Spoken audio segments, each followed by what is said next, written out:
2011 में मैं गया था, उसके बाद 2014 में पकड़ा गया था। मेरे पकड़े जाने के तकरीबन 22 दिन के बाद मेरे वालिद साहब की डेथ हो गई थी। काजी साहब को ये बताने की कोशिश की कि आपने जो मेरे ऊपर जो चार्जेस लगाए हुए हैं वो आपका डिपार्टमेंट बोल रहा है कि ये चार्जेस मेरे पे लगते नहीं हैं। काजी साहब ने मुझे ये कहा खड़े हो कि तुम एक ज़ात के कैदी हो और तुम मुझे यहाँ पर कैसे सिखा सकते हो। मेरे ऊपर कंटेम्प्ट ऑफ कोर्ट का चार्ज लगाया गया कि आपने कोर्ट में काजी के सामने बदतमीजी किया। अस्सलाम वालेकुम नाज़रीन, आप देख रहे हैं ऐसे टाइम्स। मैं हूं आपका मेज़बान काशिफ शकील। नाज़रीन, आज जो मैं आपकी खिदमत में स्टोरी लेके आया हूं वो एक ऐसे नौजवान पाकिस्तान की है जो 2011 में पाकिस्तान में क्राइसिस की वजह से बाहर जाता है, बाहर के सुहाने ख्वाब देखता है कि मैं बाहर जाके ज़्यादा पैसा कमाऊँगा, और उसे क्या पता था कि 8 साल की जेल काट के ख़ुद ही अपना वकील बन के वापस आना पड़ेगा। मेरे साथ मौजूद हैं चौधरी ज़ीशान असलम साहब। ये 2011 में पाकिस्तान से दुबई गए। इन्होंने वहाँ पे जाके अपनी एक कंपनी बनाई। उस कंपनी के थ्रू ये करते ये थे कि जिन लोगों ने लोन लेना होता था उनकी फ़ाइल्स मेंटेन करते थे।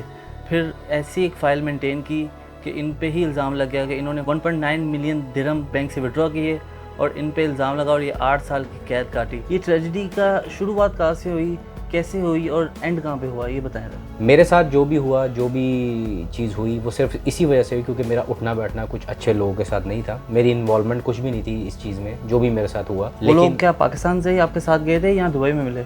नहीं, वो मुझे पाकिस्तान से मेरे साथ नहीं गए थे, मुझे दुबई में ही मिले थे। वहाँ पे जाके स्टार्ट में क्या किया, कंपनी बनाई कि नौकरी की? मैं अपना काशिफ साहब, मैं एक कंपनी थी, ग्रुप ऑफ कंपनीज थी बेसिकली। मैं उनके साथ जॉब करता था, HR डिपार्टमेंट में था। मेरी एक अच्छी लाइफ गुजर रही थी। सारी बात है, हर इंसान तरक्की करना चाहता है, तो मैंने भी तरक्की करने का सोचा। मैंने खुद की एक कंपनी वहाँ पे इस्टेब्लिश की। ड्यूरिंग जॉब जो लोग बैंक्स के साथ जिनके कुछ सेटलमेंट रहती है या उनको किसी फाइनेंशियल सपोर्ट चाहिए होती है बैंक के साथ, उनको हम बेसिकली हेल्प किया करते थे और हम परसेंटेज पे काम किया करते थे। कमीशन हम लोग उनसे चार्ज किया करते थे, जो कि UAE गवर्नमेंट के हिसाब में एक लीगल चीज़ है। और लीगल हम लाइसेंस होल्डर हमारी कंपनी थी। मेरी एक टीम थी वहाँ पे बाकायदा जो कि काम किया करती थी, और मेरे मतलब थाउजेंड्स ऑफ मतलब कस्टमर्स थे वहाँ पर जिनकी मैंने फाइल्स मेंटेन की हैं, जिनको ये लोग कैसे मिले आपको? हमारी कंपनी को बताया गया कि इन लोगों को कुछ फाइनेंशियल असिस्टेंट चाहिए, जो कि उन्हें कुछ क्रेडिट कार्ड्स और कुछ लोन्स वगैरह उनको अप्लाई करने हैं बैंक्स में, लेकिन वो थ्रू प्रॉपर चैनल इसलिए नहीं जाना चाह रहे क्योंकि उनके डॉक्यूमेंट्स जो हैं वो भी रिसेंटली UAE मूव हुए हैं, तो इसलिए उन्हें हमारी सर्विसेज रिक्वायर्ड हैं कि हम अपनी कंपनी के थ्रू उनका केस अप्लाई करें ताकि उनका केस अप्रूव हो जाए। जब वो लोन अप्रूव हो गए और उन्होंने इंस्टॉलमेंट शॉर्ट करी जब बैंक के साथ, उसके बाद जब उनके लीगल डिपार्टमेंट ने उसकी जांच पड़ताल की तो वो पता लगा कि वो डॉक्यूमेंट्स ही फेक निकले। कितने केसेस थे? एक्चुअली हमारे ऊपर आए थे 7 केसेस आए थे जो हम लोग ने किए थे। 7 में से 5 अप्रूव हो गए थे और 2 इसलिए अप्रूव नहीं हुए थे क्योंकि तब तक जो है ना वो सारी कहानी खुल गई थी। 5 केसेस के बदले में कितनी अमाउंट उन्होंने तकरीबन, अगर आप उसको पाकिस्तानी हिसाब में लें तो तकरीबन 9 से 10 करोड़ के लगभग एक अमाउंट थी वो जो निकल चुकी थी उन डॉक्यूमेंट्स के ऊपर। जो आपकी कंपनी की फ़ीस बनती थी वो उन्होंने अदा की? नहीं, वो भी मुझे पे नहीं की गई थी क्योंकि मेरे से उनका यही वादा था कि हम ये सारे केसेस करने के बाद एक ही बार आपको लमसम अमाउंट पे करेंगे। पहले तो 5 केसेस अप्रूव हो गए, उस पर उन्होंने वेरीफाई नहीं किया? उनका बैंकिंग लॉ ऐसा है कि वो कुछ कंपनीज को अपने साथ लिस्टेड रख लेते हैं। लिस्टेड से मतलब ये होता है कि वो कंपनी को जब वो लिस्टेड करते हैं अपने बैंक के साथ तो उसकी वेरिफिकेशन वो उसी वक्त कर लेते हैं। फिर उस कंपनी का जितना स्टाफ होता है विदाउट वेरिफिकेशन वो उसको जो भी उनकी प्रोडक्ट होती है बैंक की वो उसको दे देते हैं। वो चाहे कार लोन है या क्रेडिट कार्ड की मद में या पर्सनल लोन की मद में, तो कुछ ऐसा ही। लेकिन ये 2018 के बाद उन्होंने काफ़ी अमेंडमेंट्स की हैं अपने लॉ में कि वाकई जो डॉक्यूमेंट्स आ रहे हैं और उसके ऊपर जो सैलरी मेंशन है, जो डॉक्यूमेंट्स अटैच हैं, वो वाकई लीगल हैं कि नहीं। केस खुला कि वो इंस्टॉलमेंट भी पे नहीं करे और बंदे भी फरार होने की कोशिश कर रहे हैं या पैसा भी गायब हो गया, ख़त्म हो गया। बैंक को ये कैसे पता चला और बैंक ने आप तक कैसे रसाई ली, आपको कैसे पकड़ा, ये सारा मामला क्या हुआ? जब उनको पता चला कि डॉक्यूमेंट्स तो फोर्ज हुए हुए हैं, फेक डॉक्यूमेंट्स हैं जिनके ऊपर ये लोन निकल गया, वो लोन्स जो थे वो हमारी कंपनी के थ्रू वो फाइल्स फॉरवर्ड हुई थी। ठीक है, तो उन फाइल्स के ऊपर हमारी स्टैम्प थी, इसलिए सबसे पहले हमें पकड़ा गया आके कि आया कि आपको ये मालूम था कि ये जो डॉक्यूमेंट्स आ रहे हैं ये फोर्ज हैं या फेक हैं। और आपने विलिंगली आपके पास किया भी ये। कोई क्राइटेरिया नहीं कि कोई बंदा आपके पास फाइल लेके आता है डॉक्यूमेंट्स वेरीफाई करने के, ये बंदा आपको ओरिजिनल चीज़ दे रहा है नहीं दे रहा? हमारी कंपनी उस वक्त इन्वॉल्व होती है जब हम बैंक्स को ये रिक्वेस्ट करते हैं कि ये हमारा एक अच्छा कस्टमर है, आप प्लीज़ इसका केस जो है इसको स्पेशल उस कैटेगरी में डाल के इसको एंटरटेन करें। वेरिफिकेशन जो होती है, बैंक का अपना डिपार्टमेंट होता है, सीपीवी डिपार्टमेंट होता है, कस्टमर पर्सनल वेरिफिकेशन डिपार्टमेंट होता है, जो कि बैंक का तो इस अपना पे फिर डिपार्टमेंट। आप पे तो एलिगेशन बनता ही नहीं है, फिर आपको क्यों पकड़ा? उनके पास सिर्फ इतनी चीज़ थी कि ये फाइल इनकी कंसल्टेंसी फर्म से आई है, उनके पास सिर्फ इतना ही प्रूफ था। वो लोग जो जिन्होंने लोन निकलवाए थे वो पकड़े गए थे साथ? जी, वो लोग पकड़े गए थे। सबसे पहले मुझे पकड़ा गया और मुझसे इन्वेस्टिगेशन की गई और मुझसे पूछा गया कि कैसे हुआ है, तो ऑब्वियसली मुझे तो मालूम नहीं था कि कैसे हुआ कैसे नहीं हुआ। बाद में जब उनको पकड़ा गया, जिन लोगों ने ये करवाया था मुझसे, जब उनको पकड़ा गया तो उसके बाद सब ये कहानी खुली। उनके साथ एक बैंकर भी इन्वॉल्व था, वो जो बैंकर थे उनका भी ताल्लुक लाहौर से था। जेल के अंदर जाने के बाद की कहानी क्या है? मैं जब काशिफ साहब पकड़ा गया था, कुछ भी पता नहीं था। मैंने पहली बार पुलिस और कोर्ट और ये चीज़ें देखी थी, मुझे पता ही नहीं था कि ये चीज़ें दुबई होती में हैं। कितने साल रहने के बाद ये मामला हुआ? 2011 में मैं गया था, उसके बाद 2014 में पकड़ा गया था। अच्छा। 2014 में मेरे साथ ये सब चीज़ें हुई थी। मेरे पकड़े जाने के तकरीबन 22 दिन के बाद मेरे वालिद साहब की डेथ हो गई थी। 1 साल के बाद मेरी वालदा ने मुझे बताया कि तुम्हारे वालिद साहब जो थे, तुम्हारे अब्बू जो थे, वो इस दुख में गए थे कि तुम पकड़े गए और तुम अंदर चले गए, इतना पढ़ाया लिखाया तुमको। और हादसा तो एक हुआ ही हुआ, ऊपर से सानहा ये है कि बाप को आखिरी वक्त में ना देख पाए, ना अब मट्टी डाल सके, ना कांधा दे सके, फिर उसके बाद क्या हुआ? तो मुझे एक्चुअली एक साल 1.5 साल तो यही एक्सेप्ट करने में गुजर गया कि मेरे वालिद साहब इस दुनिया में नहीं और मेरी वजह से चले गए हैं। मेरे जो वकील थे बाहर, जिनको मैंने पे किया हुआ था, उन्होंने अपने हाथ खड़े कर दिए थे। और जब उन्होंने हाथ खड़े किए तो मेरे पास अल्लाह का ही सहारा था कि मैं अल्लाह से अपनी मदद मांगूँ कि मुझे अल्लाह ही है जो यहाँ से ले जाए। मैंने कुछ लोगों से पूछा कि मुझे क्या करना चाहिए, उन्होंने बोला कि आपको अपना वकील खुद बनना पड़ेगा। किस आर्टिकल के तहत आपको इन्होंने पकड़ा? मेरे ऊपर क्या actually- चार्ज था आपको? मेरे ऊपर एक्चुअली उन्होंने 3 चार्जेस लगाए थे। नंबर 1 चार्ज था वो फॉर्जरी ऑफ डॉक्यूमेंट्स था, 364 एंड 365 जो आर्टिकल मेरे ऊपर लगा हुआ था। मेरे ऊपर ये चार्ज था कि मैंने विलिंगली ये डॉक्यूमेंट्स फॉर्ज किए हैं। सेकंड चार्ज जो मेरे ऊपर था वो ये था कि आपने गवर्नमेंट डॉक्यूमेंट्स को फॉर्ज किया। गवर्नमेंट का इसलिए था क्योंकि जिन लोगों ने मुझे वो डॉक्यूमेंट्स दिए थे उसमें जो वीज़ा था, जो एमिरेट्स आईडी था, वो सब फॉर्ज हुआ था। गवर्नमेंट के डॉक्यूमेंट्स का हमारे ऊपर केस बना, तो केस बहुत लोगों से मैंने सुना कि बहुत प्रॉब्लम है। और यूएई के लॉ के मुताबिक, जो मैंने उनकी लॉ बुक में पढ़ा, वो 6 महीने से 15 साल तक आपको जो है ना वो सज़ा हो सकती है। जबकि मैं उनको जाके ये बताया करता था कोर्ट में कि आप लोग मुझे बोलते हैं कि मैंने डॉक्यूमेंट फ़ोटोशॉप किए हैं या कोरल ड्रॉ में एडिट किए हैं, जो भी है, मैंने अपनी लाइफ में कभी शायद वो डॉक्यूमेंट्स वो सॉफ्टवेयर ओपन ही नहीं किए।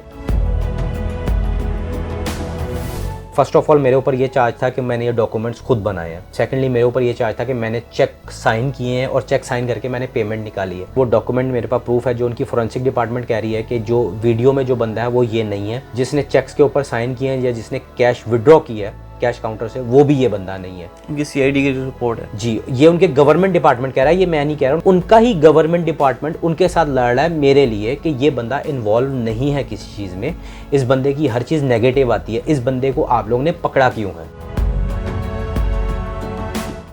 मैंने एक रिक्वेस्ट फाइल की कि मैं अपना केस खुद लड़ना चाहता हूँ। पहले मैंने लॉ पढ़ा उनका बाकायदा, लॉ पढ़ने के बाद मैं कितनी देर में लॉ पढ़ा आपने? मुझे 3 से 4 महीने लगभग लगे उस लॉ को पढ़ने में और समझने में कि कौन कौन सा आर्टिकल है जो मुझे बचा सकता है।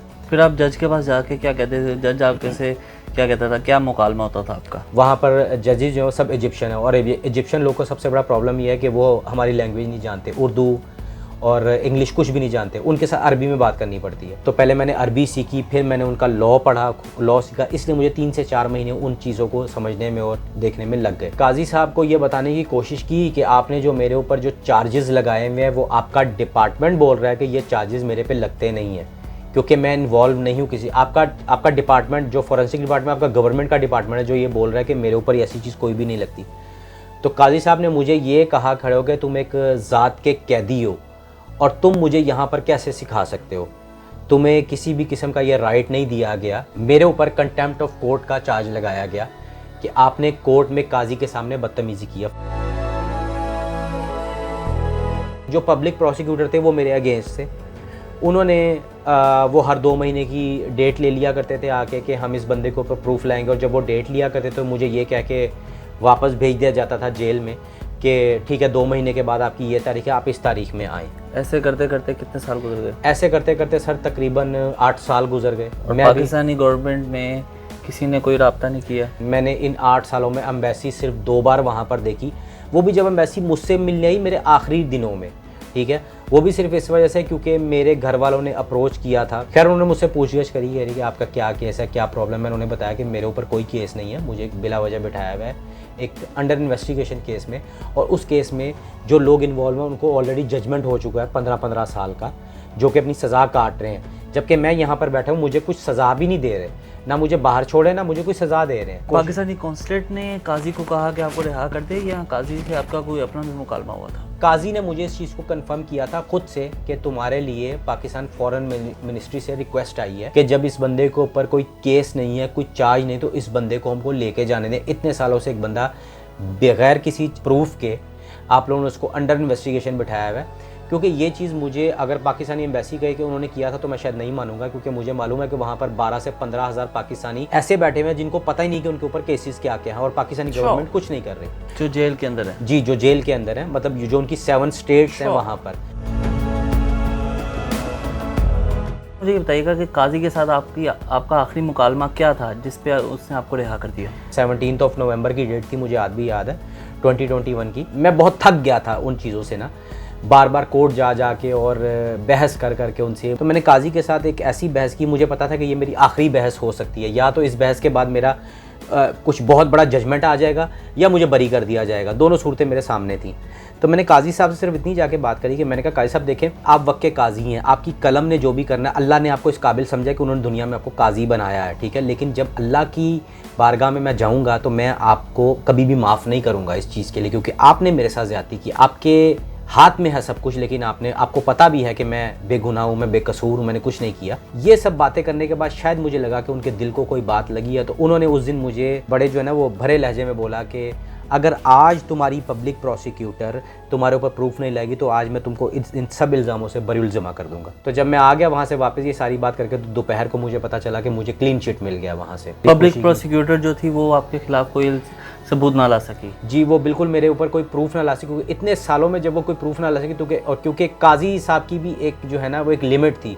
उन्होंने बोला कि एक लिमिट के बाद मैं इस चीज़ को रोक, क्योंकि मुझे भी उनको भी पता था कि उन्होंने भी जान अल्लाह को देनी है, मैंने भी जान अल्लाह को देनी है, तो उनको भी ये पता था कि ये अब जुल्म हो रहा है। और इतने सालों के बाद उन्हें पता लगा कि 8 साल की तगोदो के बाद ये साबित हुआ कि इन पे कोई इल्ज़ाम नहीं है, इन्होंने कुछ नहीं किया, तो फिर इनको क्लीन चिट मिली। एक होता है हादसे के ऊपर सानेहा ये हुआ कि एक बंदा पाकिस्तान से गया, उसने मेहनत मजदूरी वहाँ पे शुरू की, गलती कोताही हर बंदे से हो जाती है, गलत कंपनी भी चूज़ कर ली, लालच में आ गए होंगे, कुछ भी व्हाटएवर हो गया, पर जब तक सबूत नहीं था तब तक अरेस्ट नहीं करना चाहिए था। अरेस्ट कर लिया तो बहुत एक महदूद वक्त में इस पे जजमेंट आ जानी चाहिए थी। इनके साथ जिन लोगों ने किया था उनको 15 साल की सज़ा हुई, इन्होंने कुछ ना किया था, ये 8 साल अंदर रहे।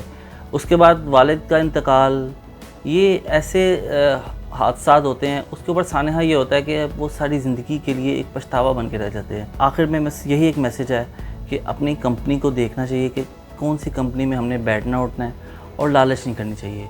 इन्होंने लालच की, इन्होंने बिज़नेस के लिए लालच की, कारोबार के लिए लालच की, पर एंड पे क्या मिला? रुसवाई। अपना सब कुछ बेच बूझ के वहाँ की कोर्टों में लगा दिया और दोनों हाथ खाली लेके पाकिस्तान वापस लौट आए और फिर अपना कारोबार यहाँ पे शुरू किया। अपने मेज़बान को इजाज़त दें। देखते रहे सरेआम टाइम्स। अल्लाह हाफ़िज़।